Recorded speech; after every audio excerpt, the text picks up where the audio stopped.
remember the gold chains when people used to have like 17 chains around their neck? Oh yeah. I think it's coming back to style. There's some people.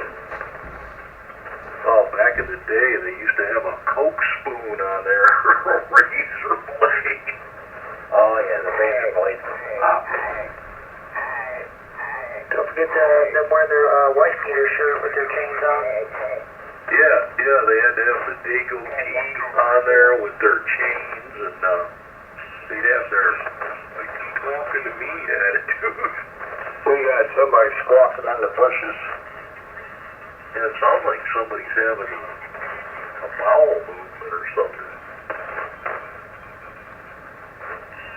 Sir, are you having difficulty passing a log?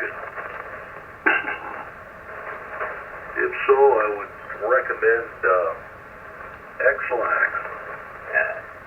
Preparation HF. Yeah. I forgot.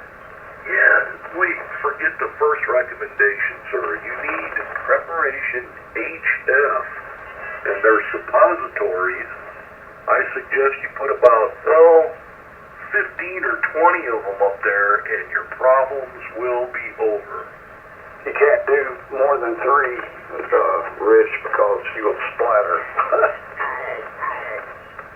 Well, he's already doing that, so do a dozen of them.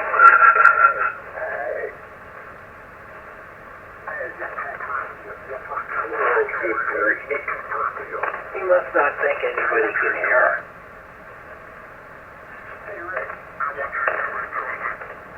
Yeah. This is how he went to bed. Who's this?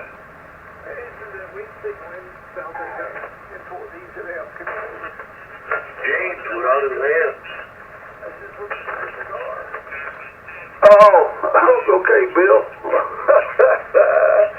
Well, you on about 50 watts, your drive wattage?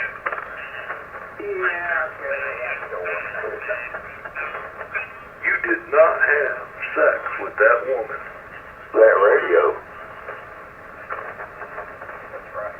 Did not have sex with my radio. This is an 40s power up to this thing. It takes about 3 minutes. Yeah. I heard you helping out the community again the other night. Helping out the what?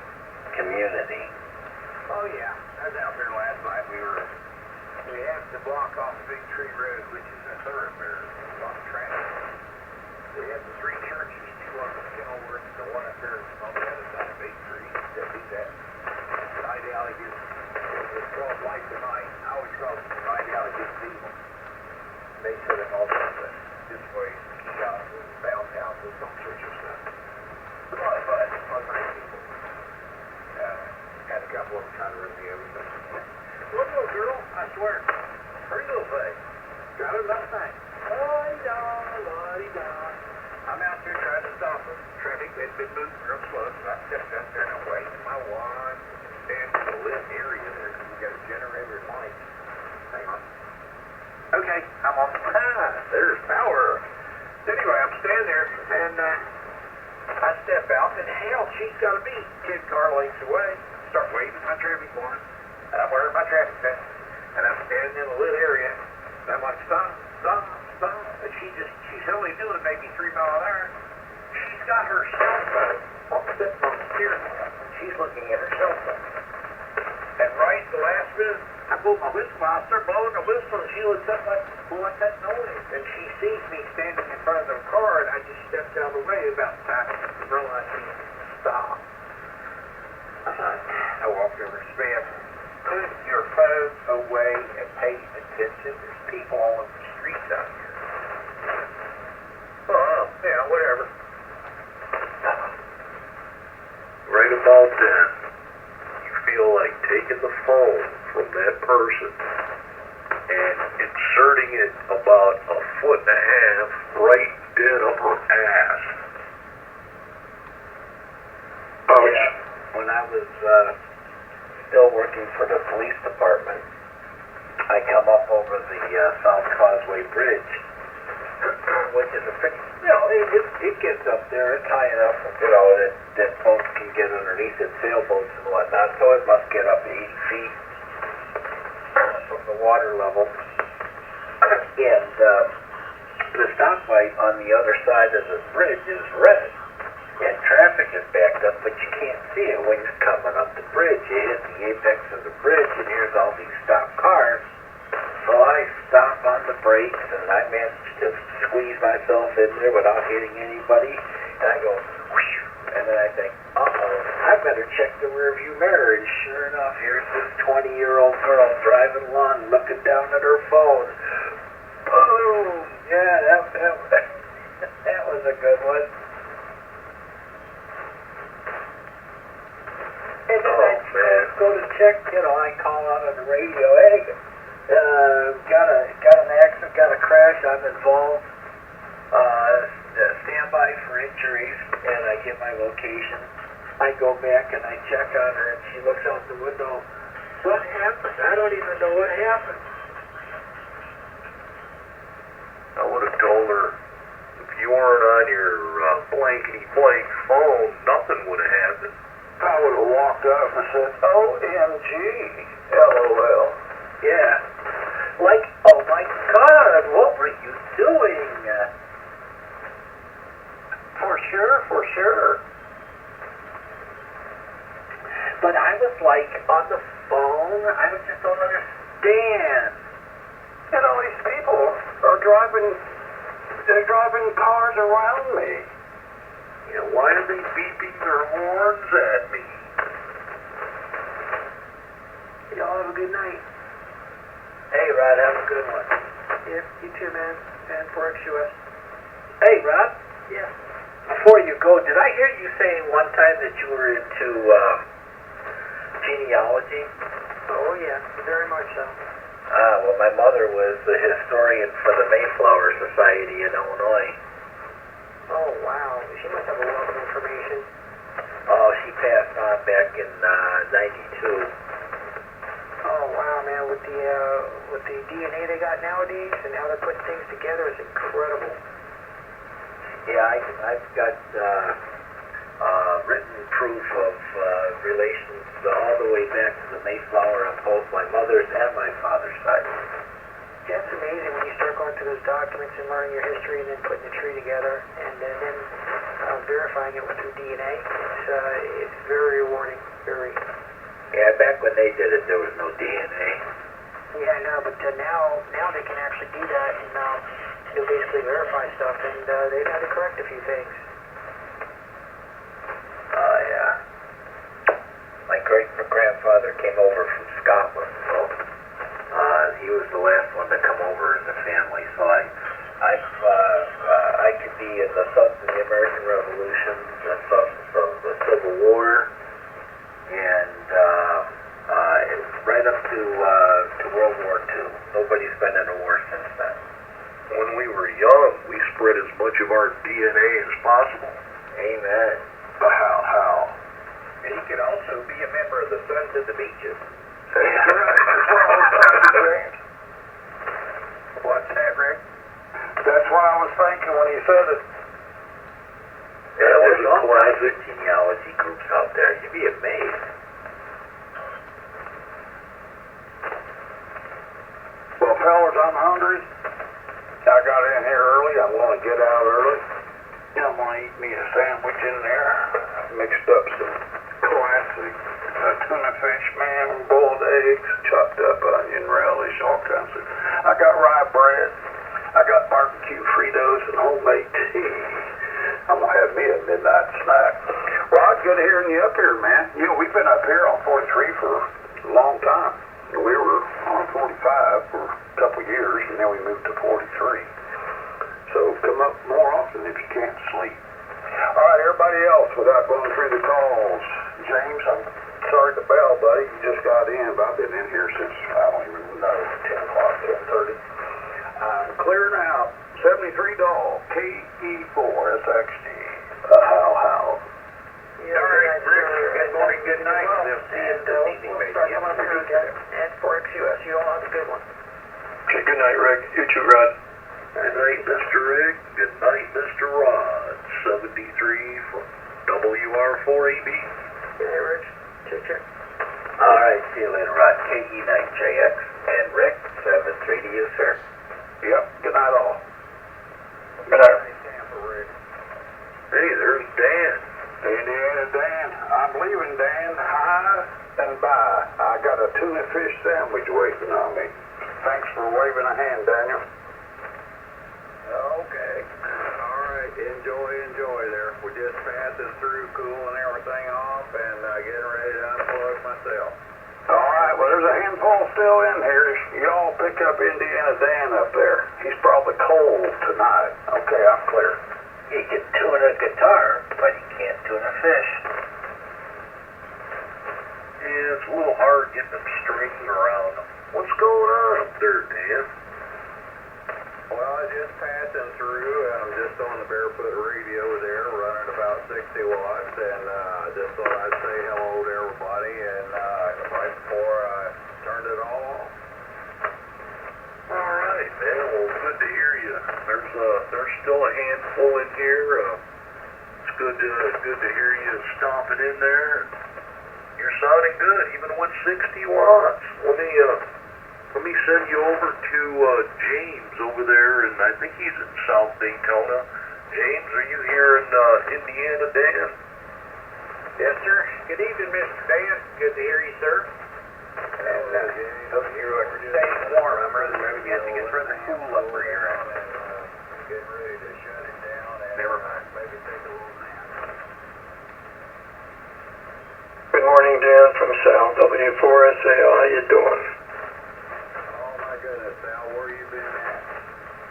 I've been over here in and out, kind of listening around. Oh, you don't ever come down to 03 anymore. Yeah, I was in there, but when was I in there? I think last night a little bit with Tony and Frank and Travis, the whole bunch.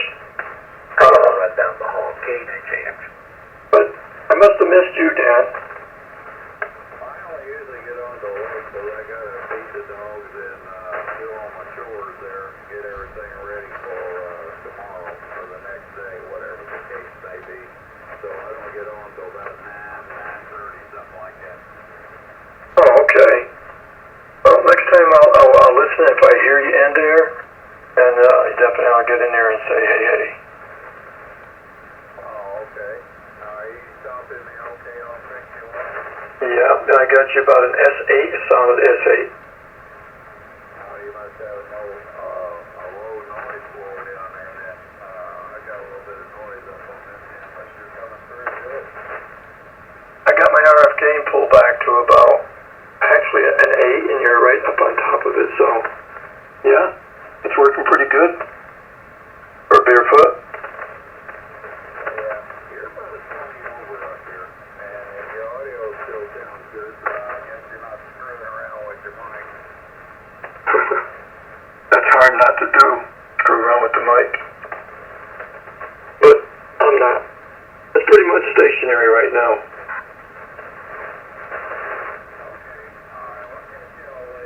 More details, John. Anybody else in there? Y'all have a good night there. 73, maybe we can get up there a little earlier the next time. And yes, we're going to be clear. Have a good night, Dan, from W4SAL. Good hearing you.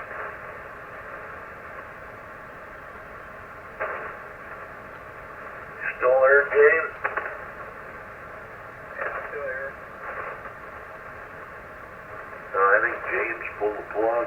No, he said I'm still here. I heard him. That was me. I just had my finger on the switch and I turned it off. I thought Rick was maybe talking to me.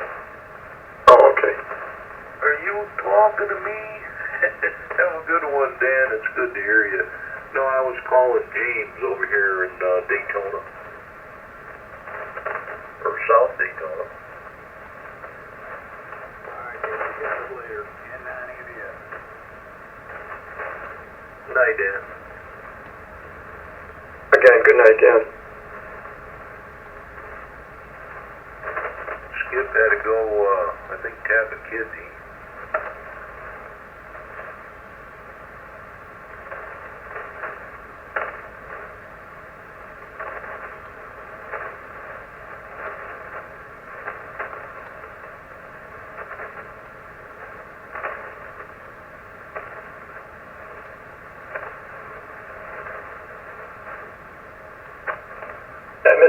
last couple of nights, Rick? I mean, Rich? Yeah, I turned the radio on and it was already tuned here. And some fellers were talking, so I just keyed up and started yapping. Roger. I took the lazy way out because I'm using the manual tuner now, so it was already flat here. Yeah. The bulbs look good in the columns. It's all lit up again, man. It looks beautiful. What a difference the bulbs make, you know, when the front end's lit up. Oh yeah, it doesn't look like a complete amp with dead pilot lights in there. Mm-hmm. It sounds to me like after they replaced those rectifier tubes, I think I had to hedge a guess. Somebody worked on the screen supply in that amp to get a little bit more oomph out of it. I think that's why I blew that 150 like that, because it wasn't compatible to those rectifiers. Well, no, it's because when they replaced them, the voltages went up. However, they could have done an additional mod in there to bump the screen voltage up to get more juice out of the amplifier, increase the efficiency.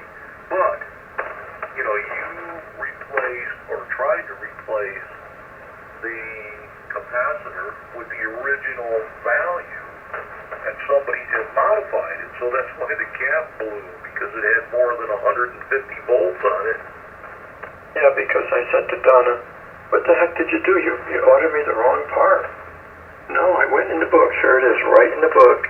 I ordered it. Here's what it was, the value, and that's what it said, 150 DC volt at 200 UF. And I believe that's what, microfarad maybe, or is that impedance? The UF is microfarad, and of course you got your working voltage. But it sounds to me somebody modified, somebody changed something in there, because you know you put the stock component in there and it failed. So it wasn't really anything wrong that you did. It's just somebody made an undocumented mod in the amplifier. So you have to stick with whatever capacitor they had in there. You can go above those values, but not below, because obviously they increased the voltage on that circuit by quite a bit. Yeah. Well, that's what I'm going to find out. And we're going to order the 350s, and I think I could go, maybe 10 or 20% if I had to, put the value on that to upgrade it.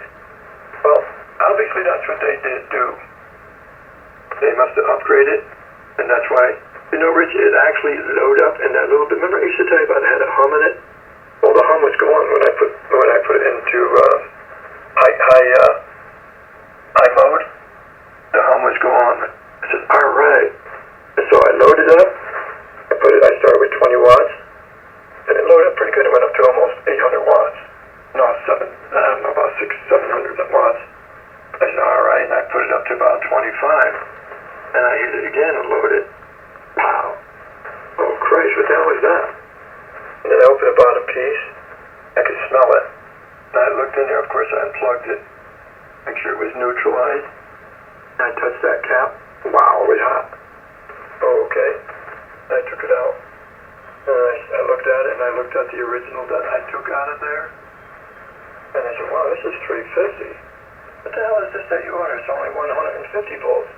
He said, it's right here in the book, and I ordered exactly what the book said. So that's the problem. They upgraded, I didn't know about it. You make it back yet, Skip? Yes, sir. Just sat down. Alrighty. Yeah, that's what happens, Sal. Here's the deal. Somebody not only modified the power supply by changing the rectifier,